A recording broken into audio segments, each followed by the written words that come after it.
What's cracking, guys? Omar, Isuf here, back with another video. In this video today, I got a special guest, Dr. Mike Israetel. You guys asked for it, you got it. All about programming when it comes to hypertrophy. 5 rules for muscle building. We listen to you guys, it's a little bit more conversational. He has a guest that's going to talk all about that. If you like this video, you want to see more, make sure to like the damn video. Sit down, it's a little bit longer, but I guarantee it'll be totally worth it. In the comment section below, just leave a comment what muscle group you want to see Dr. Mike Israetel talk about specifically when it comes to programming, when it comes to size, rep ranges.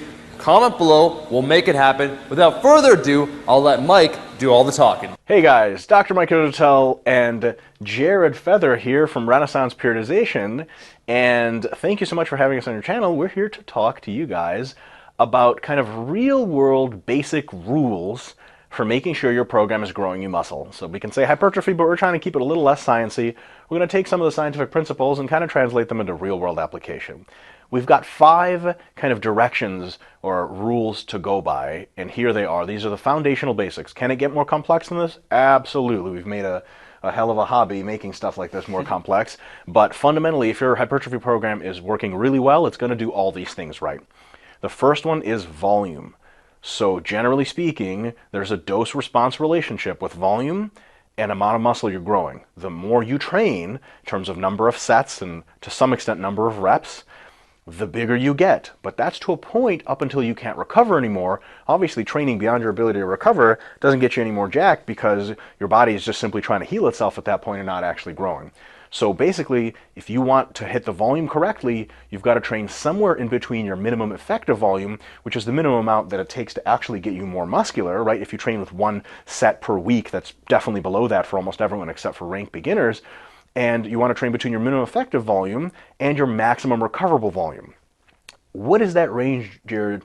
Give us like the most basic number of sets per week figure. And by the way, when we're talking about number of sets, we're talking about mostly sets of reps between 8 and 15 reps. What is a number of sets per week in a program that really hits that golden zone of volume for most body parts? So whenever I'm starting off a mesocycle or when I move into a maintenance period, I'm working around that maintenance level volume, or if it's a hypertrophy phase, that minimum effective volume. And maintenance volume for me typically is in between 6 to 10 sets. And that's just to keep your gains? To keep the tissue around, to keep your muscle around. Minimum effective volume would be anywhere from probably, I would say 8 to 12 sets. 8 to 12 sets per body part per week. So it's like week. 10 sets of chest. Yeah. 5 on Monday, 5 on Thursdays, just as an example. So just starting off, amount that gets you to grow, I guess. Let's say mesocycle, week 1, the first microcycle of the mesocycle, first week of training. I do, 8 to 10 sets per body part per week, per muscle group. And then moving forward into, your MRV, that last week of training, you're working through to MRV. I'm sitting anywhere between 15 to 20 sets per body part per week. So on average, you're maybe somewhere between 12 and 15 sets per body part per week. Absolutely. That's like, so basically just real world, if you're using much less than 10 sets per week, you're probably not doing enough in most cases per body part. And if you're going way more than 25 sets per week, it's probably too much. Now there's certainly an individual variation there, but if you want to design a program that's basically effective, maybe start around 10 sets per week and see how you do. So that's for volume. Critically important because volume is a huge driver for hypertrophy, but it's not the only one. Intensity is a factor. When we say intensity, we really just mean how much weight are you lifting as a percent of your 1 rep max. Generally speaking, we're talking that anywhere above 60% of your 1 rep max is going to start to build muscle that's kind of worth your time to be doing those sets. Can you grow muscle at less than that? Yeah, for short periods under some circumstances you can, but if you're going to train and you want the best results, anywhere between 60% of your 1RM to 75% of your 1RM is where most of your training should be. Jared, what kind of rep ranges does that usually convert to for most people? It's going to depend on the intensities that you're using, but generally we say 7 to 15 would be around where you would put that. But obviously the higher the intensity goes, the weight on the bar, the less reps. That's going to be more in the 7 to 10 rep range rather than the 10 to 15 rep range. But when you're around those 60% intensities, probably more so the 10 to 15. Yeah, so put it to you this way. If your program just most of the time is way above 15 reps on average per set, you're probably missing out on weights that are heavier and would grow you more. On the other hand, Jared, what kind of problem do we run into if we're trying to grow as much as we can and we're using like sets of 3 or sets of 5? Why is that bad? Because heavy weight's good, and can't you just do more sets? Potentially, but you also have the metabolite accumulating benefits from the higher. And there's like a fatigue problem there, isn't there? Yeah, for sure. So like what would happen if you tried to just get as many sets times reps times weight in with sets of 10 versus sets of 3, and 3 is like at 85% 1RM? Yeah, if you're using heavier intensities, and heavier intensities are going to have the higher fatigue with those heavier weights, the intensities. So if you're trying to do, 10 sets of 3 as opposed to 3 sets of 10 with 75%, then you might overreach too soon in the mesocycle, which leads to less effective training throughout the year, which you don't want. You basically get so beat up trying to train way too heavy with a certain volume, it's better off to train in the moderate range because that's your way to accumulate the biggest volumes. If you try to train way too heavy, it works definitely, it hypertrophies you, but you won't survive the program for long. And then if you try to train too light, you'll be just fine with fatigue accumulation, but you won't be getting as much growth out of the whole process. Next one is progression. So are you just supposed to do like 12 sets every week? And are you supposed to just lift at 65% every week? Or what's going on with that? The fundamental thing about progression is the overload principle is your body gets used to a certain stimulus. Every time it gets a new stimulus, it grows to some extent. And when it grows from that, the next time you present a stimulus has to be somehow bigger, better, scarier, and that will get your body to adapt. So what's an example, Jared, of like a typical progression maybe in volume and in intensity that you think is a good idea for most people to try? I think that generally speaking, adding a set or 10 pounds on the bar, maybe a combination of the two, is a really good start for people. You mean like week to week? Week to week, yeah. So let's say week 1 you're doing 3 sets of 10 reps or something like that with a certain percentage of your 1RM, like we start at that 60%, right? So like 200 pounds, let's say. 200 pounds, let's say. And you increase that by 5% the next week, and you add a set. And you continue to do this through the mesocycle until you reach that point where the fatigue catches up to the volume that you're doing, and you have to deload. Yep. And so the biggest lesson for progression is, and people ask us all the time, and there are good answers to this, but they're individually circumstanced. What do I push the volume in terms of number of sets? How many sets do I add? Do I push the intensity? What percentage? The question of exactly how to do it is minor compared to, does your program have a way to progress? Is one week harder than the next? If it's more sets, great. You might even be able to keep the weight the same for a while and do more sets. Can you do more reps? Potentially. Can you do more weight? Almost certainly. That's definitely a good idea. If your program is getting more challenging week to week to week, that's a really good thing. And as long as you're doing that, the details aren't so much a concern until you get to a really, really high level. So next one is frequency. Training frequency is a really big question on people's minds very often. And training frequency is the question of how often are you doing overload, hard training for a body part per week? Like do you have one quad day, that's a frequency of 1 per week? Or do you have 3 days a week where you do front squats one day, squats another day, leg presses another? That might be the same number of total sets, it might be the same volume, but you're splitting it up in different amounts. What's the general frequency range you think most people should be starting out with? 2 to 4 days per muscle group per week is probably pretty good. I think the larger that a muscle group is, the less frequent you'll be able to train that muscle group because the weight on the bar that you're using is so disrupting that you need more time to recover from that. So something like a lateral delt, a bicep, could be trained in the upper range of that 2 to 4. So like 4 times a week? 4 times a week. I actually do 4 times a week with 2 pretty overloading sessions, 2 a little bit lighter sessions. And then for like my quads, I'll have 1 very overloading session. The other one is a lighter sort of recovery session, but it's still overloading in nature. And same thing for the large muscle groups that I have, pecs, back, stuff like that. So 2 to 3 for those larger ones, and I would say 3 to 4 for the smaller muscle groups. Yeah, and that changes too as you get bigger throughout your lifting career. So if you start out and you weigh maybe 130 pounds, it might be optimal for you to train every muscle group 4, maybe even more times a week. People get really great results from high frequency programs, 5 and 6 days a week training for every muscle group, just as long as you spread out the volume. Remember, this isn't 5 or 6 workouts where every one of them is 20 sets.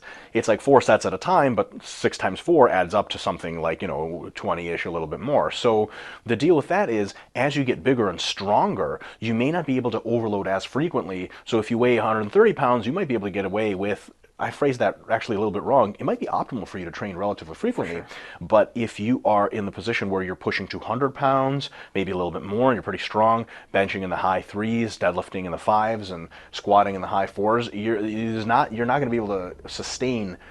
You can go through high frequency periods here and there, but you're not going to sustain an average frequency of 6 days a week most of the time. So you might want to pare back the big body parts to 2 or 3 times a week and keep the small ones, because you're not lateral raising 400 pounds. At least we're not. Maybe there's somebody out there. Maybe there's a crazy YouTube channel of a guy lateral raising. That'd be so sweet. So in any case, make sure that you pair the frequency to the muscle and pair the frequency to your level of strength and development. Last thing, a little bit more of an esoteric and complex concept, but we're going to try to break it down for you guys to be as simple as possible, is periodization. Fundamentally, periodization has already been kind of revealed in progression through its simplest form. Every week or so is a microcycle. You have certain weight sets, reps, etc., and you move up in volumes and intensities over the course of the mesocycle.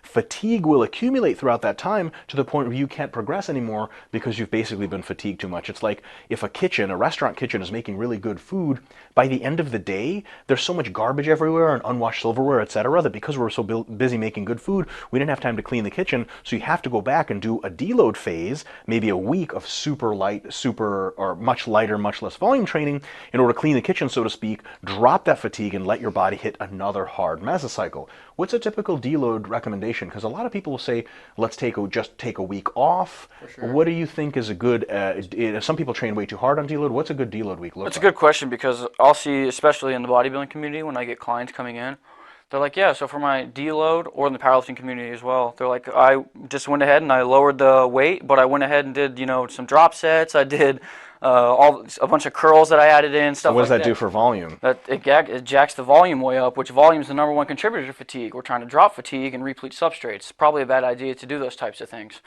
For my clients, for myself, Mike as well, I think that dropping the sets and the reps potentially in that first half of the deload, the first, let's say, 3 days or so of the deload, is a good idea.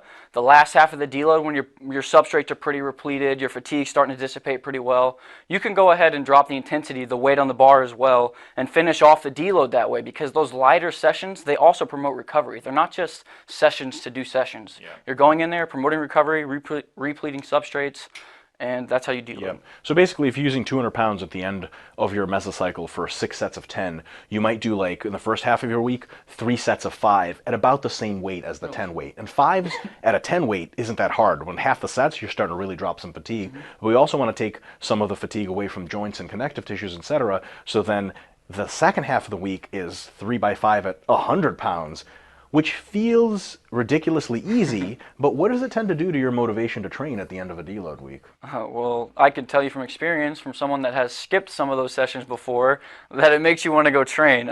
Do not do that. It's a very bad idea, and if you do end up skipping some sessions at the end and moving into that next mesocycle, you might run into an issue later on where you have to deload even earlier in the next mesocycle because you did that. So, finish strong, go through the mental game that is deloading, and hit that next mesocycle on the ground running. Yep. So you're constructing your mesocycles, and you're doing, up, and deload, which is really good. It gets you your hypertrophy that you're looking for, gets you muscle growth. And you're going to do that for multiple mesocycles in a row because you make gains over time. It's not like you're going to do one, 6-week training period and that'll be it. The mesocycle on average, if you progress properly and you start at the kind of the least that gets you muscle growth and you end at the most, usually most people somewhere between 4 and 6 weeks of accumulation and then 1 week of deloading. So just think of it as about a month and a half on average. And so about a month and a half of that, you can repeat that mesocycle over and over and over, but we run into a bit of a problem where the very act and process of attempted hypertrophy is getting to be a bit stale. Now, the good news is we have one weapon against that, which is exercise variation. We can choose different exercises.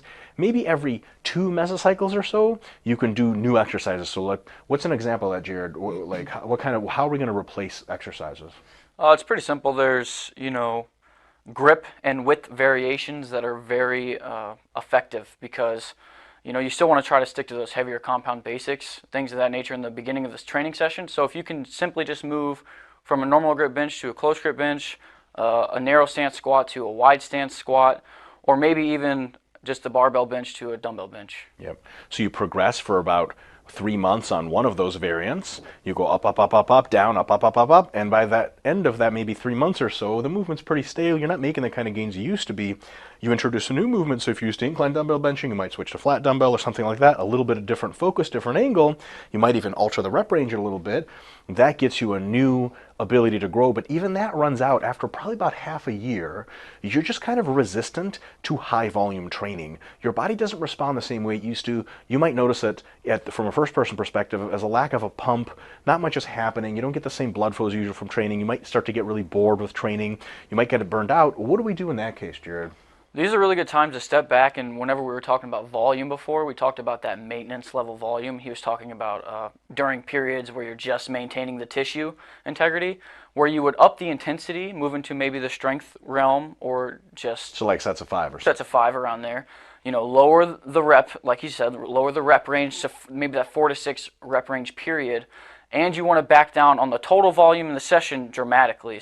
Just like I said, maintenance level volumes. So like 6 to 8 sets a week. 6 to 8 sets a week. What I said in the beginning, you know, 6 right around there for each body part per week. And how long are we going to do that for? It's pretty good idea to run these maintenance periods anywhere from 3 to 5 weeks. I've seen. I do a 3-to-1 paradigm myself whenever I'm moving from massing to maintenance before a big diet phase. I'll do that 3-to-1 paradigm to really maintain that tissue integrity, resensitize everything in my body, so that way I'm ready for the diet, ready for more growth stimulus. 3-to-1 paradigm means basically a month, 3 weeks up, 1 week down. 3 weeks up, 1 Yeah, week and then up means just an intensity. You're not adding sets at this point because we don't want high volumes. We want to get our body so unused to high volumes that when we come back, we still have all our muscle because the heavy weights have preserved it. They haven't grown any now, so it's psychologically a strange time because you're not going to be able to grow new muscle.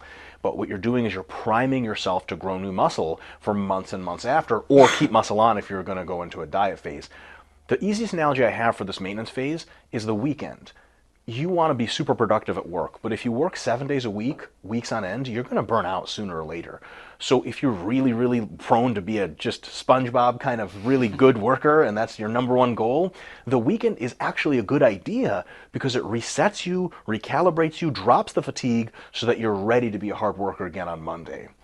We actually have a podcast that we did with Steve Hall. I remember that. We talked very in depth about this and how you feel psychologically from like I'm a professional natural bodybuilder and come from a perspective like that where we love that high volume training, and all you guys probably love all it the too. Pumps and stuff. We love it. And whenever we start to see that acute hypertrophy or that swelling from the hypertrophy that starts to go down as we move into the lower volumes, we start freaking out. We're like, we're losing muscle.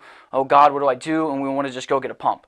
But you got to really try not to do that and just go through with the maintenance period, kind of like the deload. You just got to stick it out, go through it, and you will absolutely have more productive training for the rest of the year. Yep, and the podcast Jared's referring to is the Revive Stronger Macros Bodybuilding and Powerlifting podcast. Correct. Steve Hall runs it. Google some of those names. You're going to get really good stuff. Jared and I are there all the time answering a bunch of questions, talking about deep training theory and application. That's about it, huh? Okay. Folks, thanks so much for joining in. Hopefully you can put this into practice and get more jacked, which I've been told is the meaning of life. Well, guys, that is all the time we have. My thanks to Dr. Mike Israetel for doing this video.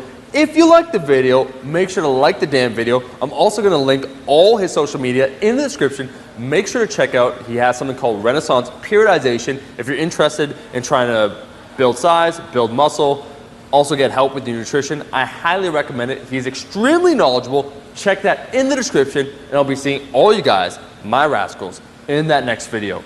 Peace.